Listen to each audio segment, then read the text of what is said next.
you a question. Are you okay. ready? Okay.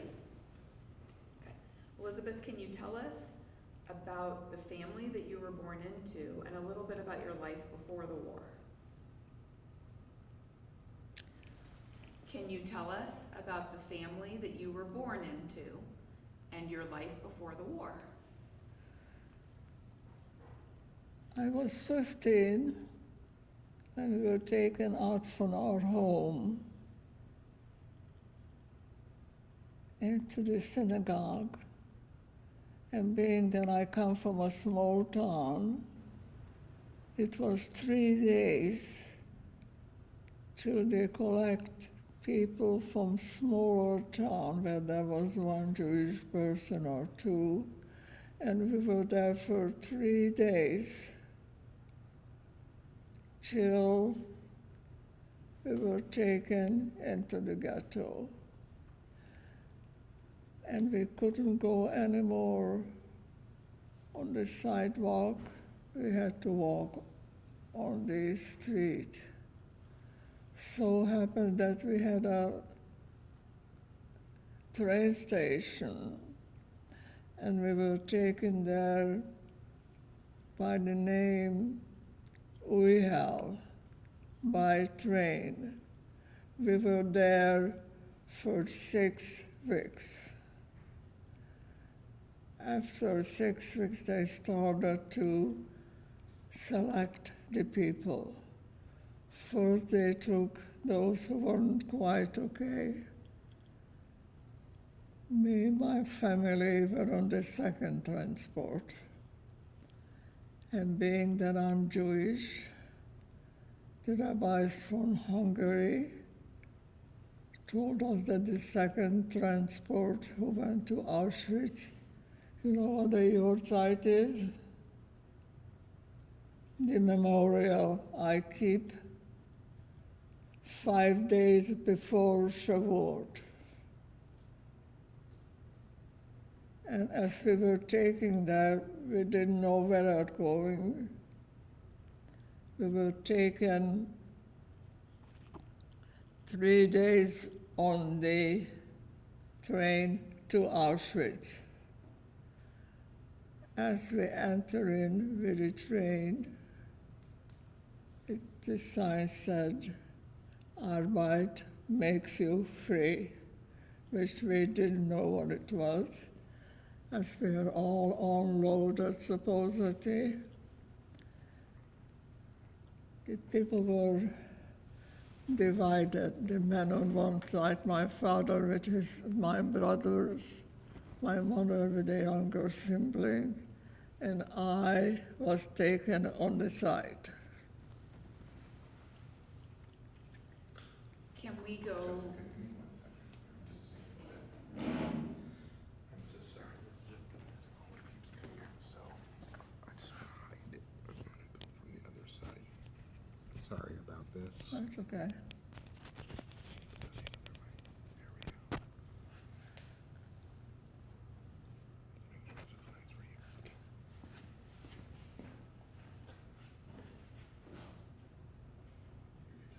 Can you tell us a little bit about your mom and your dad and your siblings? My father was a mashgiach. I don't know if any of you know what a mashgiach is. In our dairy farm, because we had a very famous sugar factory where the milk was taken over there to work whatever they were doing. My mother was a lady home with the children. 2 of my brothers were in the yeshiva, and the younger ones were in school.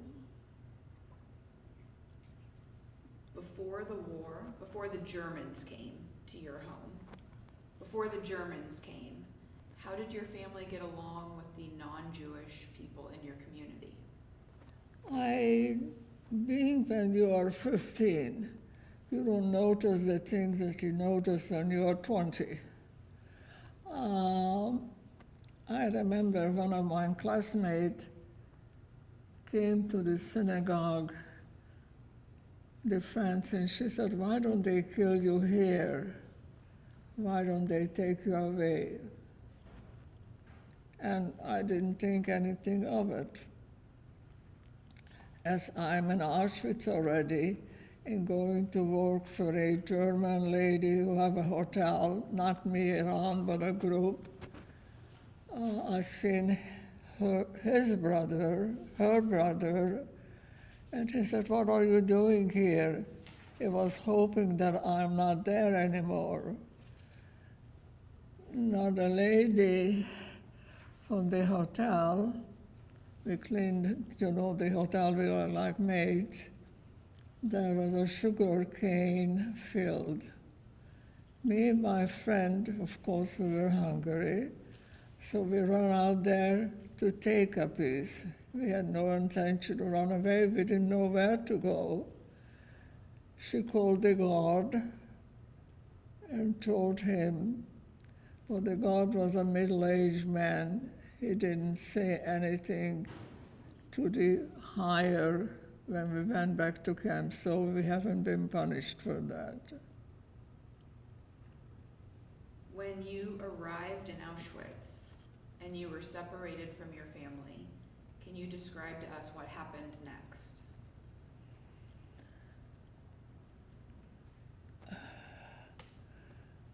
I really don't know, because I was taken on another site and my family were taken somewhere else. We didn't know that time there was a crematoria. I'm sure that an hour later they were not there anymore. What happened to you when you got separated? I was taken into the camp and just being a prisoner like all the others. Did you perform labor there? What was your job in Auschwitz? I was carrying food to another camp because they don't have a fence, and working with the ORT. That's an organization, a German organization. And other than that, that's it. How long were you in Auschwitz?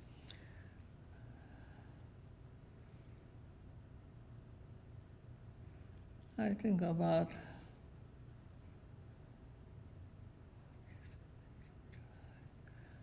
I think about 3 months. During that time, you had lost your family. Everybody was gone. Did you have friends from your community? Did you make a new friend there?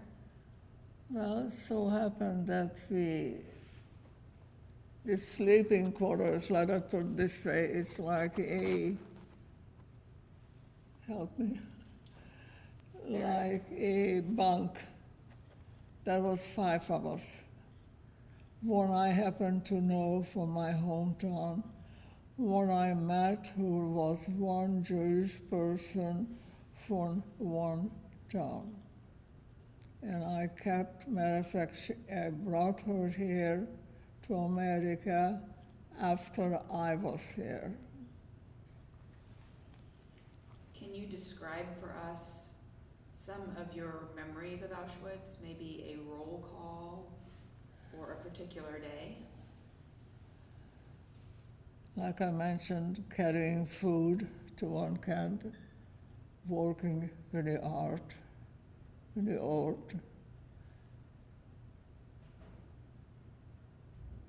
And other than that, we couldn't touch anything because the fence were electrified. If we would touch it, we would go on in seconds. I remember I seen 2 of my cousins there who was from the same town, and they wouldn't talk to me because they were working in the crematoria, and I guess it was hard for them to talk. And they didn't survive? No. No, there was a time when the high officer wanted all the people to go out naked to see if we have any blemishes on our body. Those who were, I'm not sure what happened. I know they didn't take me. When it was time for you to, when you left Auschwitz, can you tell us, Say it again. when you were taken away from Auschwitz, can you tell us how that happened and about your journey? We were woken up middle of the night, and we didn't know what is going on. They don't tell you. Dogs walking with you,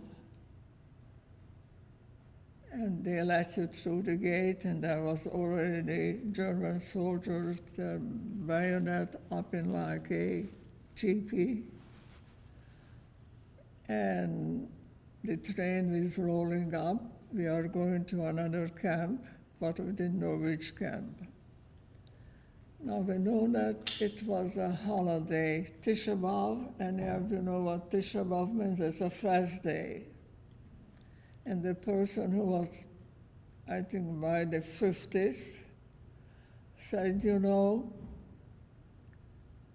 it's a fast day. We shouldn't eat. But because we don't know where we are going to eat. But remember, after we become free again, we're always fast. And she survived. She got married. I didn't have anything with her. Where did you go? Where did that train take you? Which camp? Which camp did you go to next? There was Camp 2 and Camp 7. They were smaller camp. They were part of Dachau. So when came the time that Germans know that they're gonna lose, we had to march. So we marched about 10 days. And as we are marching, we march by the crematoria. So those people who were older than myself begged the officer not to take us in, because if we get in there, for sure we would not survive. But in the smaller camp, I also have a job. I was taking out people who died during the day and pulled out on those wagons. And I was working for an officer, cleaning his room and polishing his boots. Were you with anybody from your town or a friend at that point, or were you completely by yourself? By myself. And were you transferred to another camp then? After that, when we all start marching for 10 days, the Germans know that they will lose the war. So the planes were flying because they seen people walking. The planes didn't know who are we. So the Germans have up their bayonet with something white to show the flyers that we are people. Can you describe that march for us? 10 days is a long time. Can you tell us a little bit about what your experience was as you were marching? It's cold, it's rain, we are sleeping on this side of the road and keep on marching like prisoners. Where did you march to? To a place which I do not remember. It was a huge, like a warehouse. And there was the American, and there was the Russians, and the Germans still have time. We were close to a wooded area to take out 30 men and shot them right there.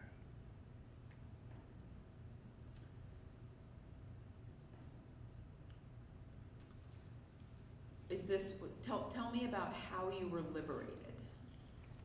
Tell me about how you were liberated. How many people? How were you liberated? Who liberated you and where and how did it happen? The American and the Russian. Where? I don't remember. At the I think warehouse. my daughter might have the name, but I do not remember. Okay. Do you remember the day? Can you tell us what it was like? Okay. Were you healthy at that point? Were you ill? Were you healthy when you were liberated? Were you sick? What was your condition? No, I was okay. I wasn't sick at all. I want to go back and pick up a few details. Can you tell us a little bit about the weeks that you were in the ghetto? What was that like? The ghetto people who have large homes, because it was a circle where it was for the people who were in the ghetto, they had to take, like I had a cousin there, and we stayed there in another couple. The men had to go work, the ladies did not. I remembered in the afternoon they let us walk around the circle, but we couldn't get into town. What about just your living condition in the ghetto? The home you were in, the food you ate. Can you tell us a little bit about the Well, conditions? it was sort of my cousin. She was cooking, so we had food. We were only there for 6 weeks. Okay. After you were liberated, where did you go and what happened in those very first few days after you were liberated? Well, I think we wound up in Munich, and we stayed there for a while. But that was bombed in the wartime. So the Jewish Federation, who took care of us, and we all wanted to go to Israel, but we couldn't. But there was the American soldiers that took us to Italy and stayed there for 3 years. I got married there. I had a child there. And then my husband had a cousin in America here. He sent papers, and how he wound up in Kansas City. Did you, when you were in Munich, did you ever try to go back to your home to look for family? I did. Can you tell us about that? It's strange because I speak the language, so I talked to someone, she said, and she was showing me how it was before. I said, I know, I lived here. That it was sad because no one was there. Did you go by yourself or did somebody go back with No, you? I went with my husband and some of my cousins. Can you tell us a little bit about your time first in Munich and how you, like, what were you doing and how did you meet Sam? You know, when you are in a situation like we were, that the Italians allowed us to stay there, the Federation set up a kitchen. And my husband was the manager to give out food, give out flour, sugar, and there was workers who cooked for us. And I went for lunch and I met him there. Can you tell us a little bit about your courtship and maybe your marriage? Your wedding, maybe I should say. My wedding. Yeah, can you tell us about? Come on now.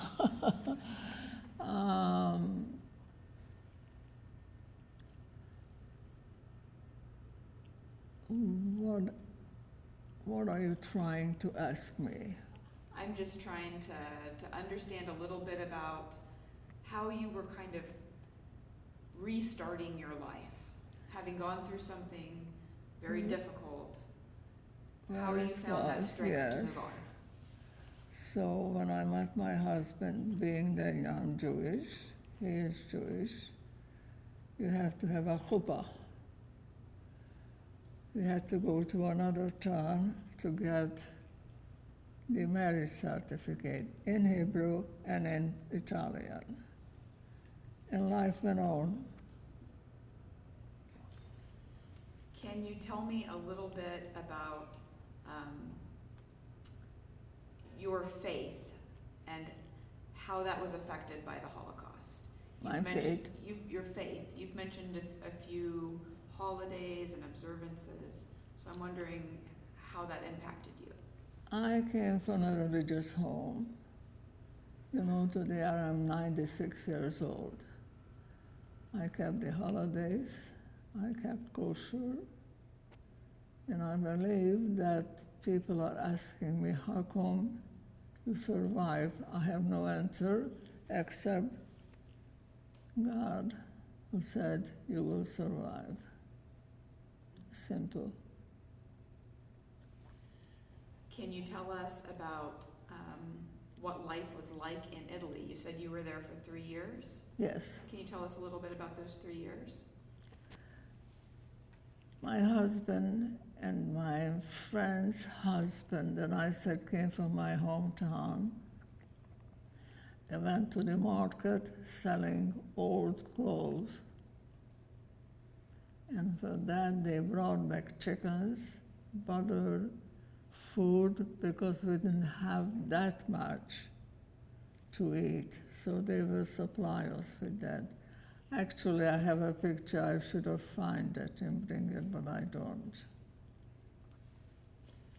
What was it like to have your first child there?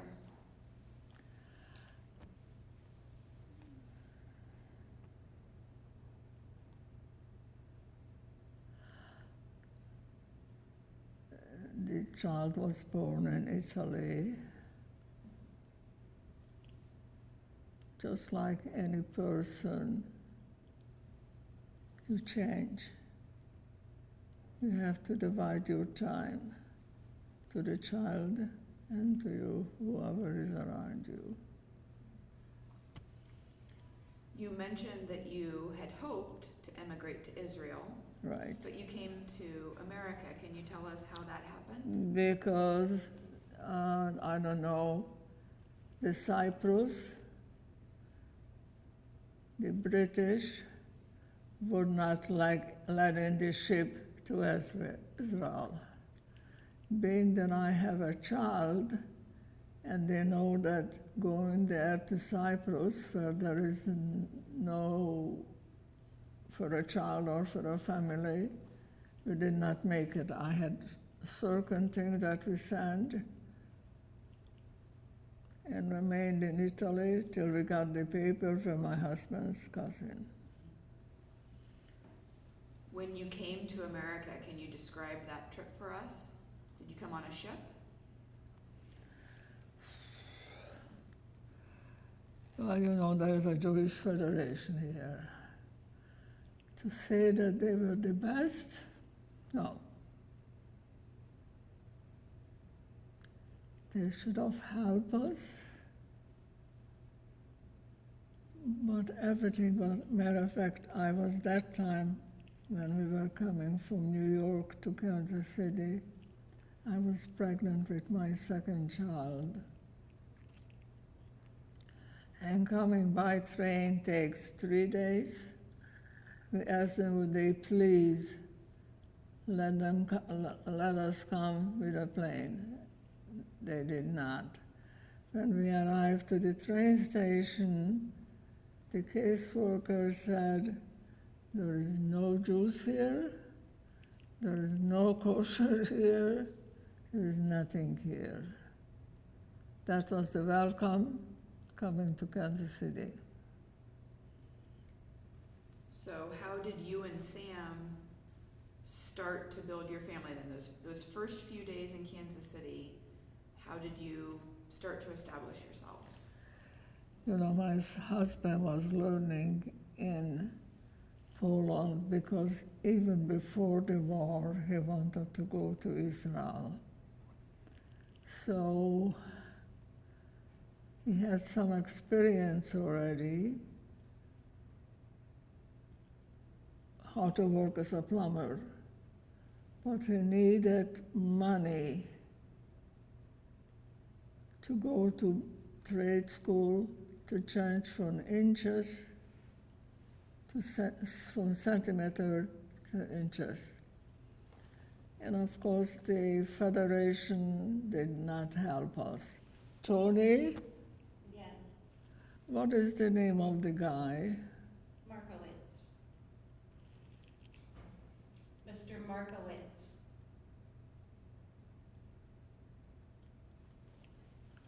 Mr. Markowitz? Yeah.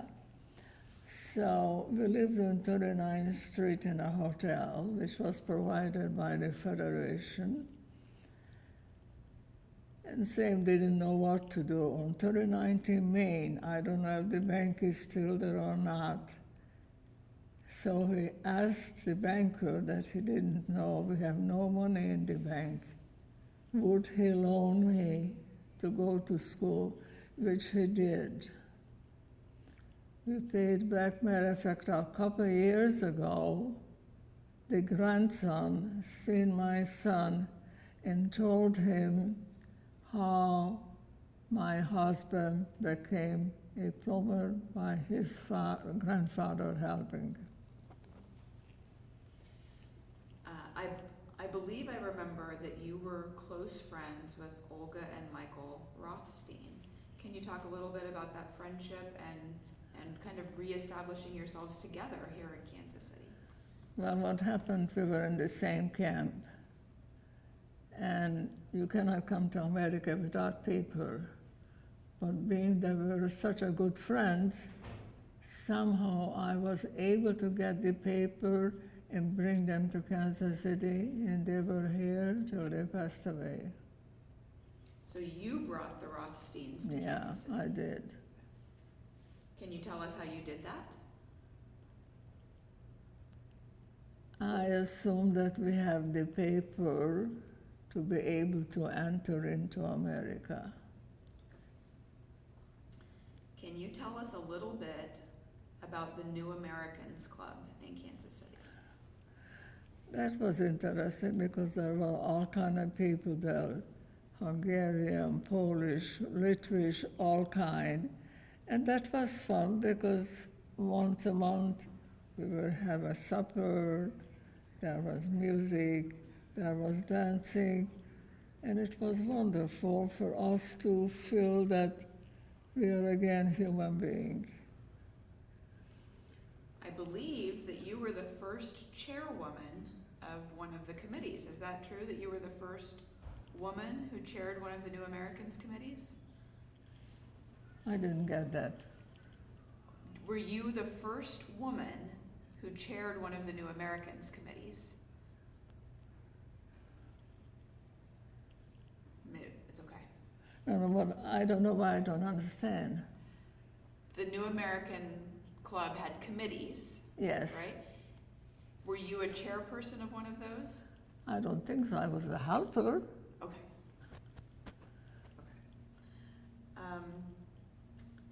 Can you tell us a little bit about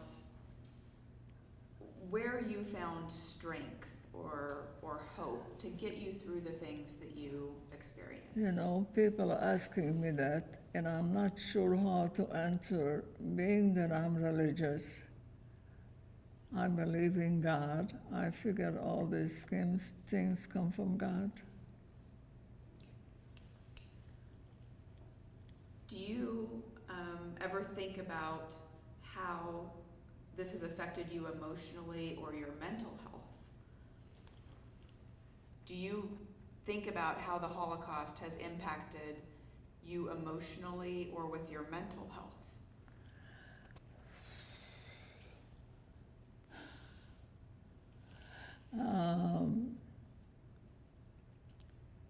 there is nights that I dream. You know, I never been and I never seen people taken to the crematoria. But in my dream, I seen children walking into the crematoria, and that wakes me up, and I can't believe that after so many years, I still see them like they're alive and they're walking in. Are there things happening in our world today that concern you as a Holocaust survivor? Things that make you think back to those times, or just things that trouble you? You mean the situation that we live in now? About our world today, yes. Well, we hope it doesn't happen again. But it's not good at the moment. Anti-Semitism is flourishing for no reason. And we hope that it's going to change and there will be peace in the world, but we don't know that. If you were going to speak to young people, or if you could tell young people one thing, what should they learn about what it is to be a Holocaust survivor, or what you went through? They should be kind to one another, regardless of what faith and what color. Just be kind, because that doesn't cost money.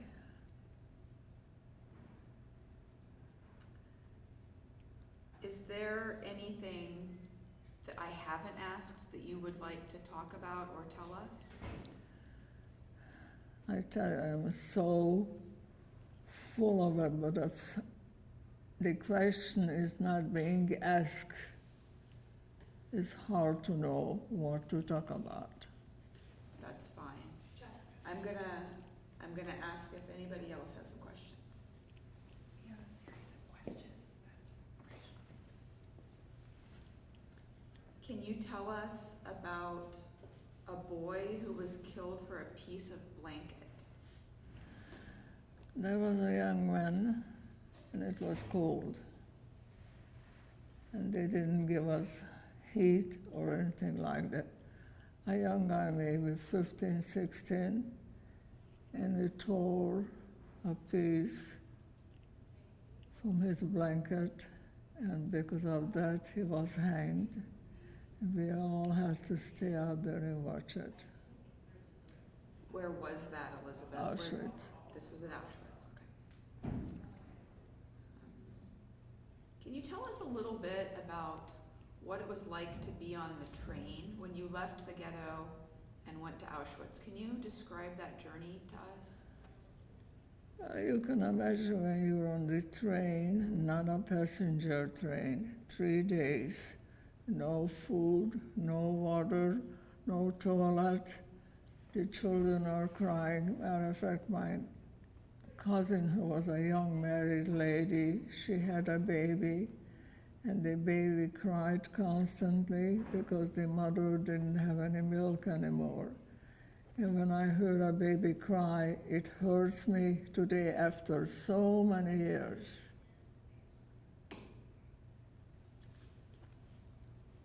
Can you tell us about being chosen to cut the bread? Maybe tell us where this story is first. There was 5 of us, and each of us got as big as that, and maybe that thick. So there was 5 of us, so we'll try to cut it morning, noon, and nighttime. Being that for some reason, I mean, and here I'm showing off, they thought that I would be most honest to let me cut the bread. What about the sugar cane story? You mean in, well, the hotel that we worked as maid and we were finished with the work, and the lady from the hotel window seen us running from the yard. There was the yard, and there was the sugarcane field. And we just wanted to take a piece because we wanted to eat. She seen that, and she called the guard. She was hoping that we will be punished for that.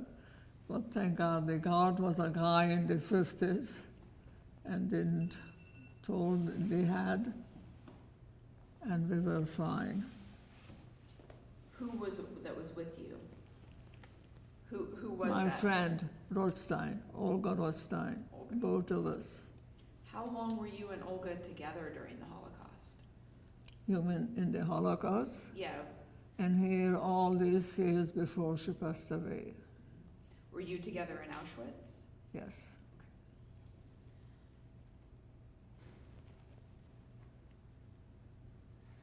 Anything? Go ahead.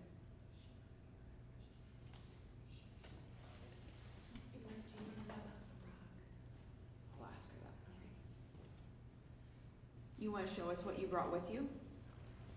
You brought something with you. Would you like to show it to us? And we went back with my husband that time, with my cousins.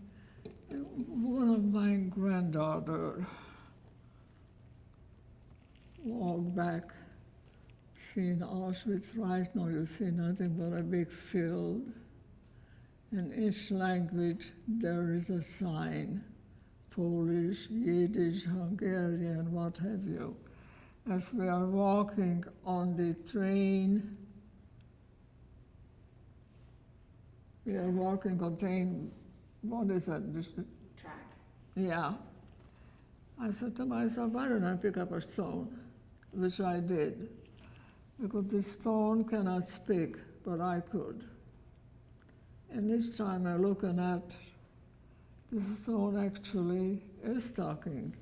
We can't hear it. So you went back Yes. to Europe. Can you tell us a little bit about that? What did you hope to see, and how did that make you feel to go back?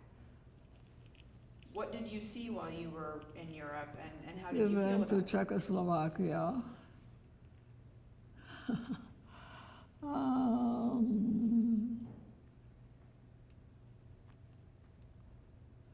I don't know, I think that's silly. I'm not sure I should say that. Did any of you hear about the golem? So we were in Czechoslovakia, and there is a synagogue where we prayed, and there is an attic. They can't go up there because they said the golem is there. So that was one. And just see scenery, a cemetery where the stones were taken one place because everything was taken away. So we see that. Matter of fact, people say, well, that's why we are here, to help you to figure out what happened. Just a kind person. Did you go back to your hometown? Yes, And what did you find there? same as was before. Nothing changed.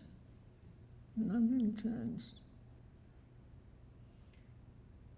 When did you find out that you were the only survivor of your family? I didn't take too long because as we arrived to Auschwitz, which we didn't know that time, there is a crematoria, that we knew that no one has survived.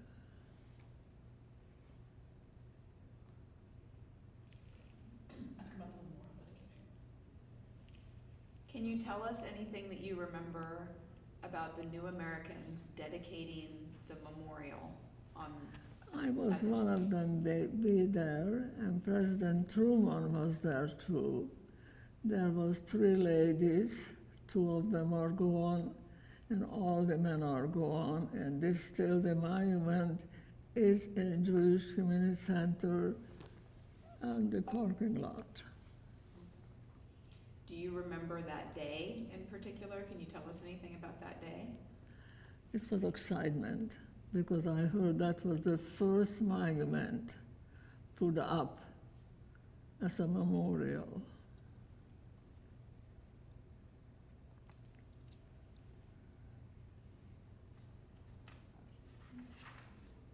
Anybody else have? Do you want to talk to her about her husband testifying against the man that sent him and his family to the Okay. Would you like to tell us anything about your husband's story? I know that he testified at one point. Yeah, we went to Germany, and that officer that he testified to, he comes from a town by the name Przemysl.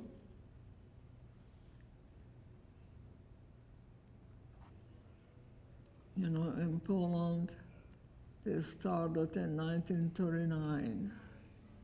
So he was there a long time, but he was a very charming man.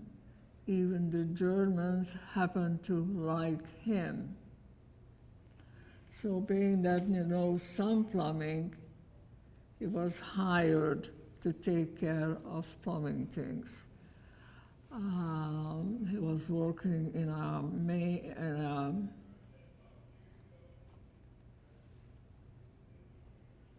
where the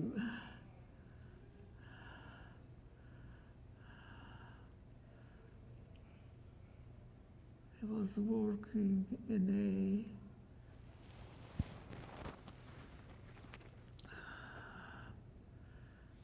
way down where you dig.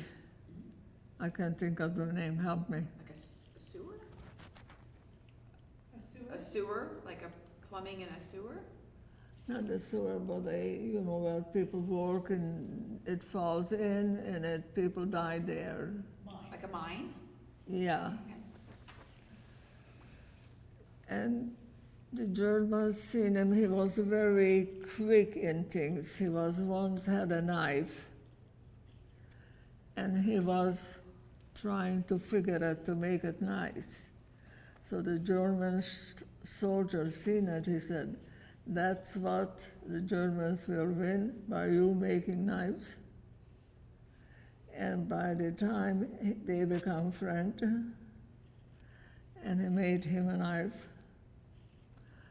Then after that, life went on, he was there. You know, people were hungry, thirsty, and tired. So one day he fell asleep, and that person that we went to testify told him that the next transport you are going. And so happened, and the next transport he did not know, and the train was his parents and his siblings, and he had to close the door.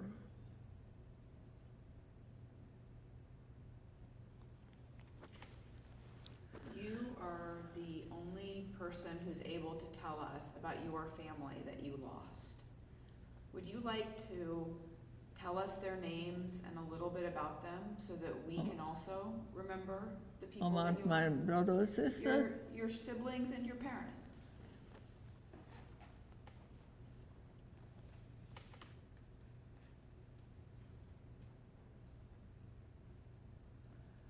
my youngest brother was a beautiful child. His name was Burl. My second was a student in school. The third one, the same, a student in the school. My oldest brother was again in the yeshiva, a very Talmudic mind. My mother was at home with the children. My father was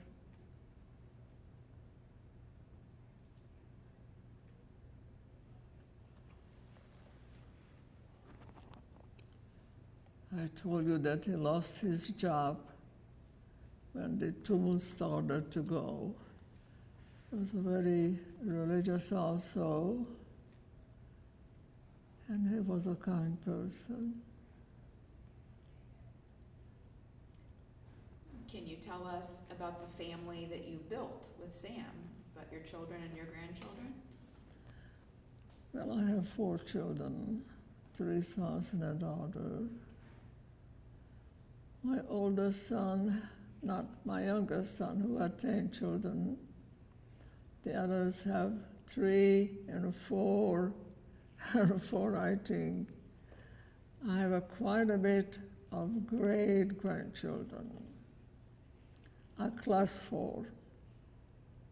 And they are all beautiful, they are all healthy, they all know what I've been through. They are good listeners. And one of them's a good climber, right? Say it again? And one of them's a good climber. Yes, yes, they are all very sporty children. They are all skiers. They are all smart. They are all educated. Can you tell us why you think Holocaust education is important? Why should people learn this? Well, for instance, when they had by the station, the Holocaust, you remember, I often wonder, what do people think? Because actually, it was like a stone. The stone was full of blood, but been washed off. So what they showed her was, for someone who haven't known about the Holocaust, there was nothing there. I've been there. I know what they showed is just a reflection. The real thing, they can show that they hang people, or they shot people, or throw a child to the wall. I mean, there was nothing there. Those who didn't know what went on, they thought, wow, look at that. So happened we had one guy who walked with us to explain what it was. He didn't have to, but for some reason he did. Some people never heard the word Holocaust. I don't know what people learn from that. I have absolutely no idea.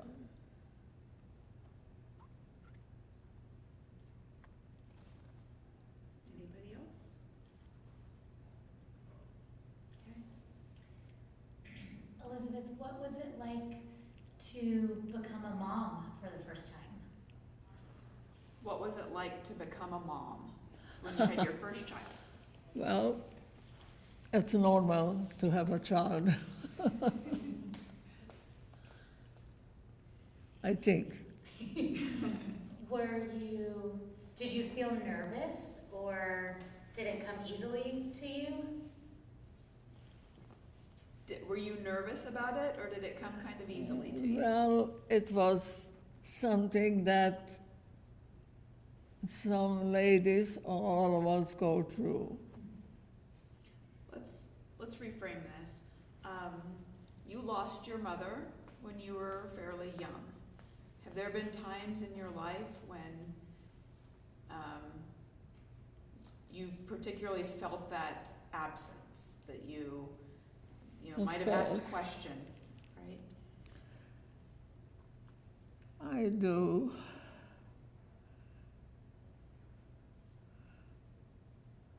But if you are strong enough, if you know that that was God's will, you keep on living.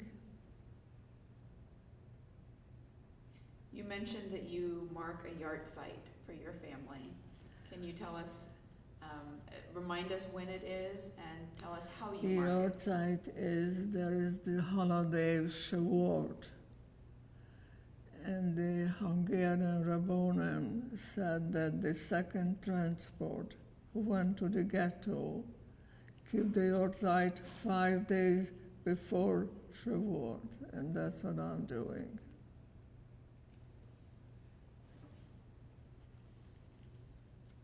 think you've answered all of our questions, Elizabeth. Say it You've again. answered all our questions. Did Bonnie have anything at the end? Tony's gonna talk for me. Elizabeth, you told us about your brothers. You want to ask about the sisters? You told us a little bit about your brothers. What are your memories of your sisters?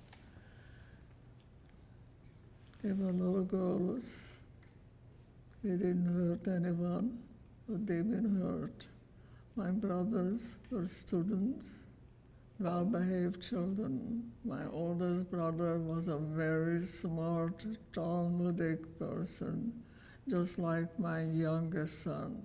The brain was unbelievable, but he's gone. And you live with it because you have no choice. Was there ever a moment when you were being held by the Nazis where you became sick or were hurt or thought that you might not survive? Say it again. Was there a moment during the Holocaust where you got sick or were hurt or thought that you might not survive? No, no. I remember the camp where my husband was. Eisenhower was the one who freed the camp. And the Nazis know already that they are lost. As the prisoners to come out, I assume to kill them, but we don't know that. So when Eisenhower came, he seen what happened there, he couldn't believe it. He took the townspeople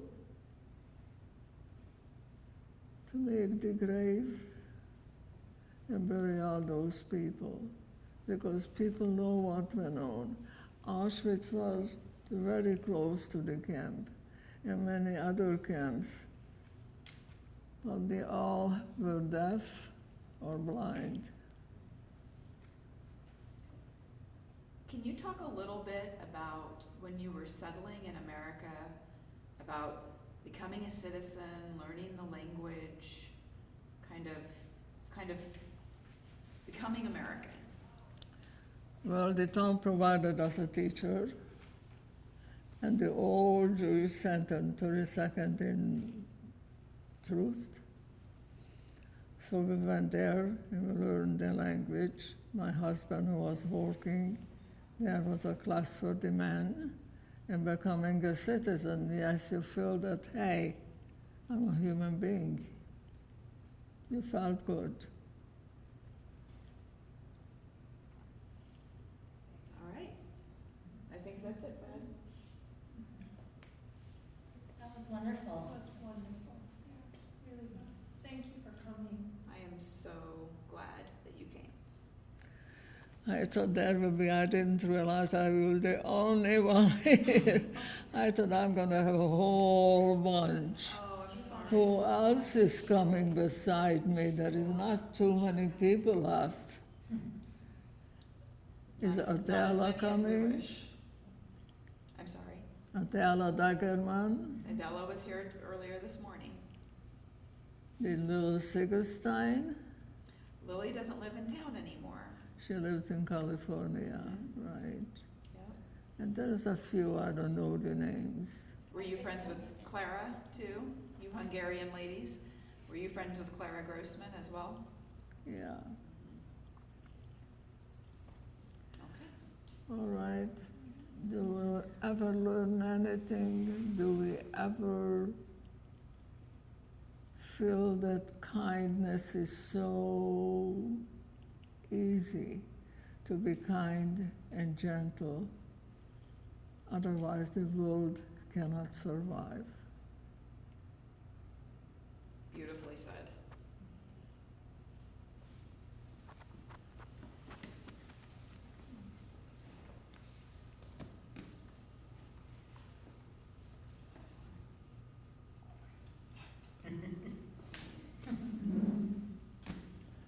All right. Can I help you with your microphone? Sure. Okay. Okay, I'm gonna just kind of take it out. Thank you, sir. You're welcome. I know that it was not your first choice to come here today, and I'm so glad that you did. I'm not sure that you haven't heard stories like mine. Every story has something unique in it, Elizabeth. Everyone does. Yeah. And you never know which voice is going to connect with that kid or that adult that finds you online. And hearing it from you will make the difference than hearing it from someone else. It just depends on the person. Well, thank you. It really matters.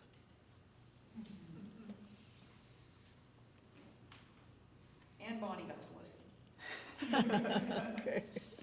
I don't know if you saw this, but they handed me a phone with like a whole laundry list of questions from Bonnie.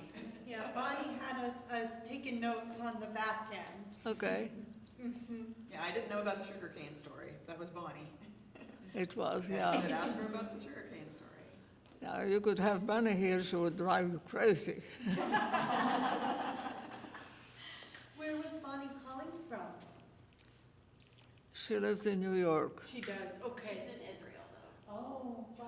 Yeah, she's Oh. in Israel right What- now. She loves to talk. She's a lawyer, like all lawyers. Talk, talk, talk, talk. I have talked to Bonnie and Larry both. Oh, do you? Multiple times this week, yes. Yeah. Yeah. What did Larry say? Larry's sick. Yeah, yeah. Larry was just talking about Israel. Yeah. Yeah. So much. They're all smart, they are educated, they are well behaved, they never done anything wrong. Nothing at all. Well, I can't say that as a mom about my kids, so well done, Elizabeth. Yeah. 4 kids, 10 grandchildren, and 73 great-grandchildren. Whoa, whoa, whoa, 73? She will never admit it, but I had one of the grandsons help me add up because I wanted to know. And there's 73 of them. I'm like, oh, take that, Hitler. No kidding. 73 great-grandchildren. That is an amazing legacy. Yeah. Do you need a drink, lady? No, I don't want any. Okay. I thought you might be dry. No, I'm fine.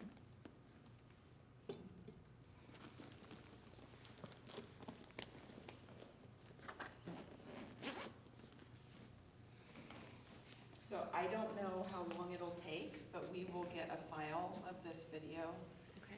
to the family. I'll Okay. probably send it to Larry and Bonnie, who can share it with you, if that's okay. Sure. We also have some paperwork, Yes. actually.